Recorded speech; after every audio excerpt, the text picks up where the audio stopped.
आइए बच्चों, इसके पहले हम लोग वीडियो में पढ़े थे 2.3 तक का। इस वीडियो में हम लोग पढ़ेंगे 2.4 से।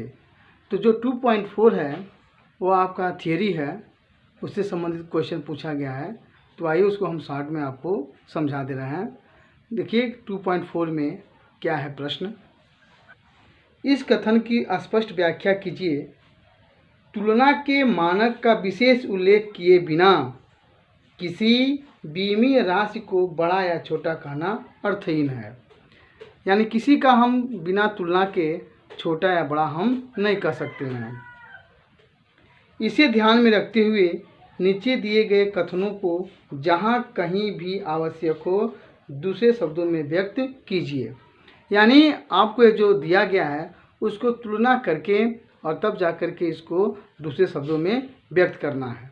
यानी समझिए इसमें करना क्या है कि आपको तुलना करके तब इसका आंसर बताना है।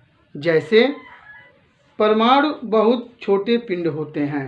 2.4 का जो ए है उसमें दिया है कि परमाणु बहुत छोटे पिंड होते हैं।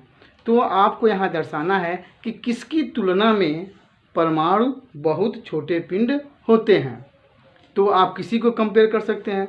आप दिखा सकते हैं कि सुई की नोक की तुलना में परमाणु जो होते हैं वो बहुत छोटे पिंड होते हैं।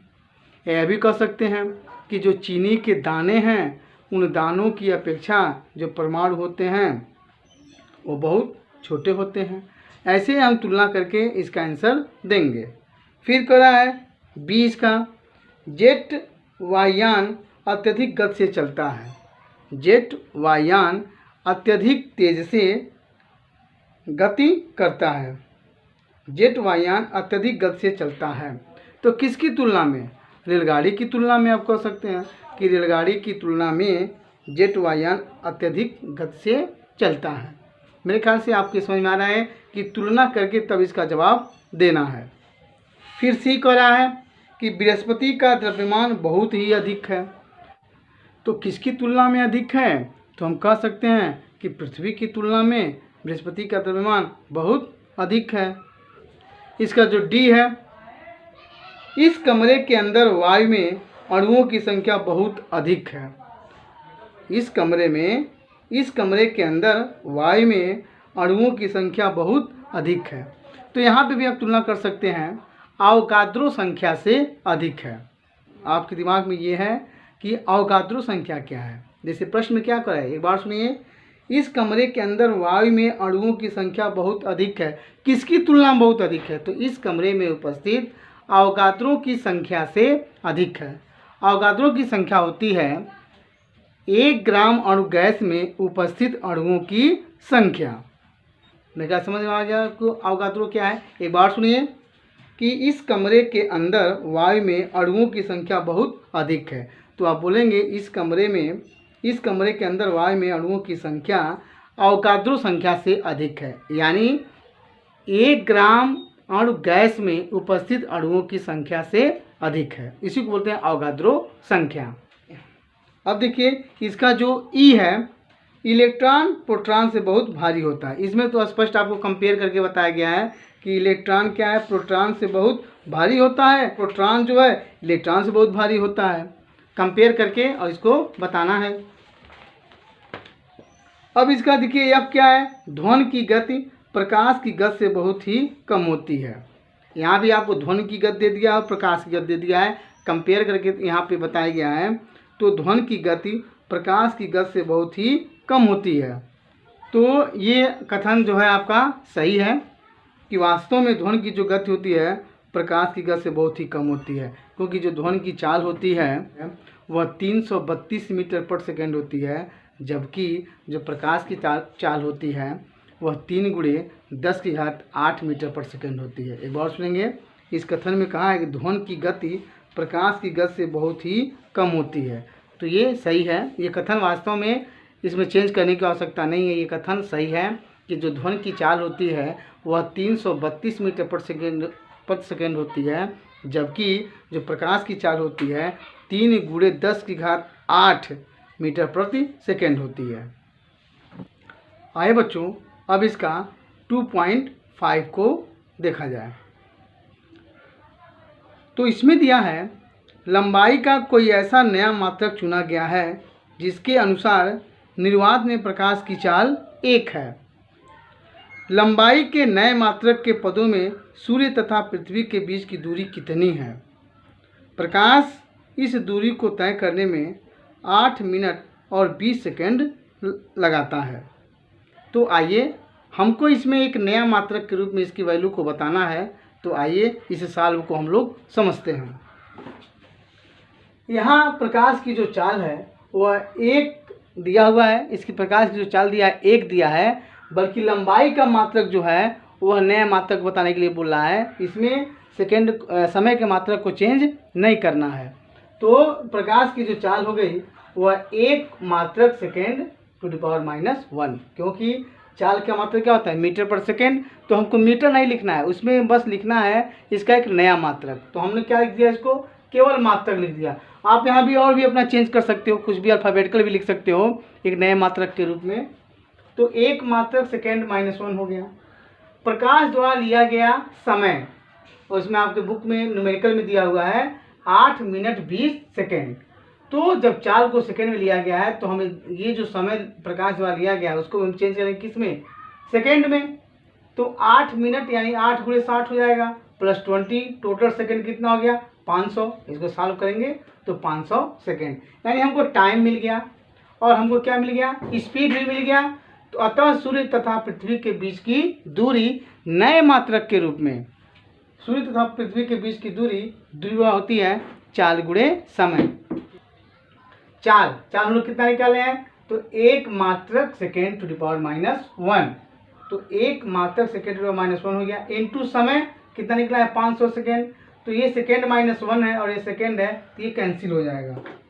देखिए ये सेकेंड -1 है और ये सेकेंड केवल है, तो ये कैंसिल हो जाएगा। तो क्या बचेगा? गुणा कर देंगे 500 का इसमें, तो 500 मात्रक, यानी ये जो है वह एक नया यूनिट है। आइए बच्चों अब हम लोग देखते हैं 2.6 यानी 2.6 का न्यूमेरिकल। इसमें दिया हुआ है लंबाई मापने के लिए निम्नलिखित में से कौन सा सबसे परिशुद्ध यंत्र है? तो लंबाई मापने के लिए निम्नलिखित में से कौन सा सबसे परिशुद्ध यंत्र है? तो मेरे प्यारे बच्चों आप ये जानकारी कर लीजिएगा कि सबसे परिशुद्ध यंत्र वही होता है जिसका अल्पतमांक सबसे न्यूनतम होता है, यानी जिस यंत्र का अल्पतमांक सबसे न्यूनतम होता है वह सबसे अधिक परिशुद्ध माना जाता है।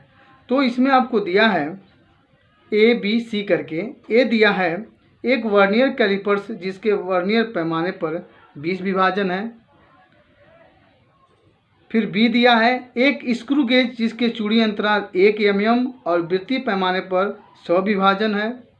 कोई प्रकाशिक यंत्र जो प्रकाश की तरंगदैर्घ्य की सीमा के अंदर लंबाई माप सकता है। यानी आपको 3 पूछा है, तीनों में ये पूछा है कौन सा सबसे परिशुद्ध यंत्र है। सबसे पहले मेरे प्यारे बच्चों इन तीनों का हम अल्पतमांक ज्ञात करेंगे। इन तीनों यंत्रों का अल्पतमांक ज्ञात करेंगे और जिस यंत्र का अल्पतमांक न्यूनतम आएगा वही सबसे अधिक परिशुद्ध यंत्र होगा। तो आइए हम लोग ज्ञात करते हैं इनका अल्पतमांक। तो पहला दिया है वर्नियर कैलिपर्स का अल्पतमांक। मेरे प्यारे बच्चों वर्नियर कैलिपर्स का अल्पतमांक का फार्मूला होता है मुख्य पैमाने के एक छोटे खाने का मान बटे वर्नियर पर भागों की संख्या। ये याद कर लीजिएगा आप लोग, ये आप लोग प्रैक्टिकल में भी पूछा जाता है कि अल्पतमांक क्या होता है। तो मुख्य पैमाने के एक छोटे खाने का मान बटे वर्नियर पर भागों की संख्या, या उसी को हम लिखते हैं S/N। अल्पतमांक को बोलते हैं हम लोग list count, LC। List count ये होता है LC, लिस्ट काउंट। तो S/N, S क्या है? तो मुख्य पैमाने के एक छोटे खाने का मान जो होता है वह 1 mm होता है, 1 मिलीमीटर होता है। और वर्नियर पर बने भागों की जो संख्या दिया हुआ है वह कितना दिया है? 20। तो 1/20 mm, या डिवाइड करेंगे तो 0.05 mm, या इसको हम लोग सेंटीमीटर में बदलेंगे तो 0.005 सेंटीमीटर। ये किसका लिस्ट काउंट है? तो वर्नियर कैलिपर्स का अल्पतमांक। यानी हमको एक यंत्र का अल्पतमांक हम लोग ज्ञात कर लिए। कितना? तो 0.05 सेंटीमीटर। अब आइए स्क्रू गेज की अल्पतमांक, यानी स्क्रू गेज का जो लिस्ट काउंट होता है, अल्पतमांक कितना होता है, तो उसका फार्मूला होता है चूड़ी अंतराल बटे गोल पैमाने पर भागों की संख्या। तो चूड़ी अंतराल कितना होता है 1, और गोल पैमाने पर भागों की संख्या आपको कितना दिया हुआ है 100। तो 1/100 mm या डिवाइड करेंगे तो 0.01 mm, या इसको लिख सकते हैं 0.001 सेंटीमीटर। यानी हम लोग दो चीज निकाल चुके, एक वर्नियर का लिस्ट काउंट, स्क्रू गेज का लिस्ट काउंट। अब है देखिए प्रकाशिक यंत्र की अल्पतमांक, जो तीसरा यंत्र है। प्रकाशिक यंत्र की अल्पतमांक बराबर होता है प्रकाश की तरंगदैर्ध्य, यानी जो इसका अल्पतमांक होता है वह प्रकाश की तरंगदैर्ध्य होती है। तो प्रकाश की तरंगदैर्ध्य कितना होती है 5000 एंगस्ट्रॉम, 5000 एंगस्ट्रॉम, और एक एंगस्ट्रॉम में 10⁻⁻10 मीटर होती है। तो 5000 × 10⁻⁻10 मीटर। अब इसको हम चेंज करेंगे सेंटीमीटर में, तो 5000 × 10⁻⁻8 सेंटीमीटर, या इसमें से 3 और कम हो जाएगा तो 5 × 10⁻⁻5 सेंटीमीटर, या इसको लिख सकते हैं 0.00005 सेंटीमीटर। यानी ये आ गया आपका प्रकाशिक यंत्र का अल्पतमांक कितना आ गया, तो 0.00005 सेंटीमीटर। अब मेरे प्यारे बच्चों आप देखिए तीनों में से सबसे न्यूनतम किसका अल्पतमांक आया, तो प्रकाशिक यंत्र का। प्रश्न ये पूछा था कि कौन सबसे परिशुद्ध है, तो मैं आपको बताया था कि जिस यंत्र का अल्पतमांक न्यूनतम होता है वह सबसे परिशुद्ध होता है। तो कौन है देखिए इसमें, तो सबसे कम किसका अल्पतमांक आया है, प्रकाशिक यंत्र का। तो हम तीनों को देख करके बता सकते हैं, पहले इनकी वैल्यू को ज्ञात करके, यानी तीनों का अल्पतमांक ज्ञात करने के बाद तभी हम बताएंगे कि कौन सबसे परिशुद्ध है। तो कौन सबसे परिशुद्ध है, प्रकाशिक यंत्र। आइए हम लोग अब इसका 2.7 देखते हैं। कोई छात्र 100 आवर्धन के एक सूक्ष्मदर्शी के द्वारा देखकर मनुष्य के बाल की मोटाई मापता है, यानी जिस सूक्ष्मदर्शी का प्रयोग किया गया है उसका आवर्धन दे दिया है 100। वह 20 बार प्रेक्षण करता है और उसे ज्ञात होता है कि सूक्ष्मदर्शी के दृश्य क्षेत्र में बाल की औसत मोटाई 3.5 mm है। यानी जो इसका बाल की औसत मोटाई आया वह कितना आया 3.5 mm। तो पूछा है कि बाल की मोटाई का अनुमान क्या है, यानी बाल की जो वास्तविक मोटाई है वह पूछ रहा है। तो आइए इसको हम लोग सॉल्व करते हैं। मेरे प्यारे बच्चों हम लोग जानते हैं कि सूक्ष्मदर्शी का जो आवर्धन होता है वह प्रतिबिंब का आकार बटे वस्तु का वास्तविक आकार, ये इसका फार्मूला होता है। यहाँ पे मोटाई को दर्शाया गया है तो इसी फार्मूले को हम लिख सकते हैं सूक्ष्मदर्शी द्वारा मापी गई मोटाई बटे वास्तविक मोटाई। हमको पूछा क्या है, तो बाल की वास्तविक मोटाई। तो यहाँ से हम लिखेंगे कि बाल की वास्तविक मोटाई तो क्या हो जाएगी, बराबर सूक्ष्मदर्शी द्वारा मापित मोटाई और बटे क्या हो जाएगा आवर्धन। तो सूक्ष्मदर्शी द्वारा मापित मोटाई दे दिया है 3.5 mm, जबकि आवर्धन कितना दिया हुआ है 100। तो जब इसको हम लोग डिवाइड करेंगे तो आएगा 0.035 mm, यानी बाल की जो वास्तविक मोटाई आएगी वह लगभग 0.035 mm। आइए बच्चों अब हम लोग देखते हैं 2.8। तो 2.8 का जो इसमें ए दिया है पहले इसको देखा जाए।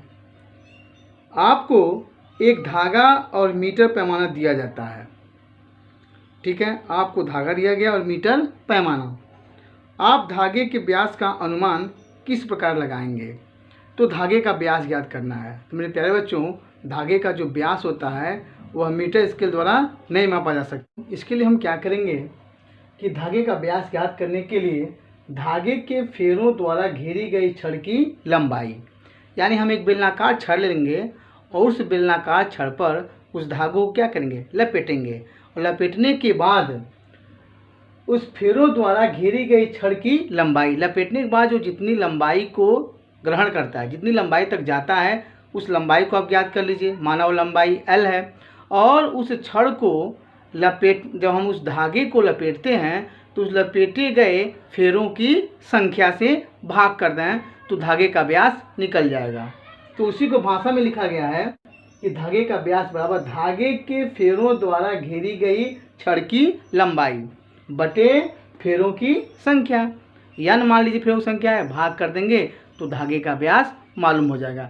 हम डायरेक्ट धागे के व्यास को मीटर स्केल के द्वारा नहीं माप सकते हैं, बल्कि आपको धागा दिया गया है, मीटर स्केल दिया गया है, इन्हीं के आधार पे आपको धागे का व्यास याद करना है। तो क्या करेंगे, तो धागे के फेरों द्वारा, यहाँ देखिए लिखा गया है, धागे के फेरों द्वारा घेरी गई छड़ की लंबाई और कितना फेरों की संख्या है, भाग कर देंगे तो निकल जाएगा धागे का व्यास। अब मेरे प्यारे बच्चों, इसका जो बी है उस बी को पढ़ा जाए। अब देखिए, अब इसके बी पार्ट को, बी में दिया है कि एक स्क्रू गेज का चूड़ी अंतराल 1 mm है। एक स्क्रू गेज का चूड़ी अंतराल 1 mm है और उसके वृत्तीय पैमाने पर 200 विभाजन है। क्या आप यह सोचते हैं कि वृत्तीय पैमाने पर विभाजनों की संख्या स्वेच्छा से बढ़ा देने पर स्क्रू गेज की यथार्थता में वृद्धि करना संभव है? तो मेरे प्यारे बच्चों, आप इस फार्मूले को देखिए, जो स्क्रू गेज का अल्पतमांक होता है, हम लोग पढ़े थे, चूड़ी अंतराल बटे वृत्तीय पैमाने पर विभाजनों की संख्या। तो मैं आपको बताया था अधिक यथार्थ कौन होता है, जिस यंत्र का अल्पतमांक सबसे न्यूनतम होता है। तो इस फार्मूले को अगर देखा जाए तो वृत्तीय पैमाने पर विभाजनों की संख्या को बढ़ाते हैं, ठीक है, तो ये वैल्यू क्या हो जाएगी, कम हो जाएगी। जितना ही इसको हम बढ़ाएंगे उसका न्यूनतम जो इसका अल्पतमांक है वह न्यूनतम होता जाएगा। इसका मतलब ये हो गया कि विभाजनों की संख्या बढ़ाने पर कि उस यंत्र का यानी स्क्रू गेज का जो अल्पतमांक होगा वह कम आएगा, अर्थात वह अधिक यथार्थ होगा। तो हम कह सकते हैं स्क्रू गेज की जो यथार्थता है वह बढ़ेगी। एक बार सुनेंगे, स्क्रू गेज का अल्पतमांक चूड़ी अंतराल बटे वृत्तीय पैमाने पर विभाजनों की संख्या, तो 200 दिया है। तो संख्या यदि विभाजनों की संख्या को बढ़ाते हैं तो इस फार्मूले से ये जो रिलेशन है, ये जब बढ़ाएंगे तो अल्पतमांक क्या होगा, कम होता जाएगा। जब अल्पतमांक कम होगा तो स्क्रू गेज की यथार्थता क्या होगी, बढ़ेगी। अब देखिए मेरे प्यारे बच्चों, अब इसका सी, वर्नियर कैलिपर्स द्वारा पीतल के किसी पतली छड़ का माध्य व्यास मापा जाना है। केवल 5 मापनों के समुच्चय की तुलना में व्यास के 100 मापनों के समुच्चय के द्वारा अधिक विश्वसनीय अनुमान प्राप्त होने की संभावना क्यों है? अगर हम प्रेक्षणों की संख्या को बढ़ाते चले जाएं, तो जब प्रेक्षणों की संख्या को हम बढ़ाएंगे तो जो माध्य निरपेक्ष त्रुटि हो क्या होती है, कम होती जाएगी, ठीक है, यानी त्रुटि क्या हो जाएगी, कम होती जाएगी। तो हम लोग फार्मूला जानते हैं, देखिए, प्रेक्षणों की माध्य निरपेक्ष त्रुटि बराबर डेल ए बार बराबर del A1 plus del A2 plus del A3, ये सब माड में रहेगा, प्लस डेल AN तक। अब बटे क्या होती है, तो प्रेक्षणों की संख्या। तो प्रश्न में यह कराया गया था हम प्रेक्षणों की संख्या को बढ़ाते हैं, तो यहाँ पे देखिए वही फॉर्मूला जो इसमें आपको बताया गया, तो वही चीज़ यहाँ पर है। यदि हम प्रेक्षणों की संख्या को बढ़ाते हैं तो माध्य निरपेक्ष त्रुटि की मान क्या होगी, कम होगी। तो हम कहेंगे जो इसका व्यास है वह अधिक विश्वसनीय होगा। आइए बच्चों, अब हम लोग पढ़ते हैं 2.9। किसी मकान का फोटोग्राफ 35 mm स्लाइड पर 1.75 सेंटीमीटर स्क्वायर क्षेत्र घेरता है। स्लाइड को किसी स्क्रीन पर प्रक्षेपित किया जाता है और स्क्रीन पर मकान का क्षेत्रफल 1.55 मीटर स्क्वायर है। प्रक्षेपित पर्दा व्यवस्था का रेखीय आवर्धन क्या है? यानी पूछा है प्रक्षेपित पर्दा का रेखीय आवर्धन। तो रेखीय आवर्धन होता है अंडर रूट क्षेत्रीय आवर्धन। तो मेरे प्यारे बच्चों, हमको रेखीय आवर्धन निकालने के लिए क्षेत्रीय आवर्धन चाहिए, और हम जानते हैं कि क्षेत्रीय आवर्धन का जो फार्मूला होता है वह प्रतिबिंब का क्षेत्रफल और बटे वस्तु का क्षेत्रफल। तो देखिए पहले इस प्रश्न में क्या क्या दिया हुआ है। तो स्लाइड पर मकान का क्षेत्रफल 1.75 सेंटीमीटर स्क्वायर दिया हुआ है। स्क्रीन यानी पर्दा पर मकान का क्षेत्रफल 1.55 मीटर स्क्वायर दिया है। तो हम इसको इस सेंटीमीटर में बदलेंगे, तो 1.55 गुणे 1 मीटर में 100 सेंटीमीटर, इसका स्क्वायर। तो 1.55 गुणे 100 को कर सकते हैं, 10 की घात 2, इसका वर्ग करेंगे तो 10 की घात 4 सेमी स्क्वायर। यानी हमको स्लाइड पर मकान का क्षेत्रफल और स्क्रीन पर मकान का क्षेत्रफल दोनों दिया हुआ है। अब हम लोग प्रक्षेपित पर्दा व्यवस्था का क्षेत्रीय आवर्धन हम पहले क्या निकालेंगे, क्षेत्रीय आवर्धन, क्योंकि रेखीय आवर्धन ज्ञात करना है तो फार्मूला होता है रेखीय आवर्धन बराबर अंडर क्षेत्रीय आवर्धन। तो क्षेत्रीय आवर्धन निकालने के लिए हम क्या करेंगे, फार्मूला होता है प्रतिबिंब का क्षेत्रफल बटे वस्तु का क्षेत्रफल, या इस प्रश्न के अनुसार हम लिख सकते हैं पर्दे पर मकान का क्षेत्रफल बटे स्लाइड पर मकान का क्षेत्रफल। पर्दे मतलब क्या, स्क्रीन पर। तो देखिए क्या है, पर्दे पर मकान का क्षेत्रफल यानी स्क्रीन पर मकान का क्षेत्रफल कितना दिया, 1.55 × 10⁴ बटे स्लाइड पर मकान का क्षेत्रफल कितना दिया, 1.75। तो जब इसको सॉल्व करेंगे तो लगभग आएगा 8,857। इसका कोई यूनिट नहीं होता है क्योंकि दोनों क्षेत्रफल है तो यूनिट इसके कैंसिल हो जाएंगे। तो इसका आवर्धन क्या आ गया, 8,857 लगभग। अब हम निकाल देंगे अतः रेखीय आवर्धन बराबर अंडर रूट क्षेत्रीय आवर्धन। अब इसका वैल्यू क्या है, 8,857 को भर देंगे, इसका वर्गमूल निकालेंगे तो आएगा 94.1, यानी रेखीय आवर्धन कितना आ गया, 94.1।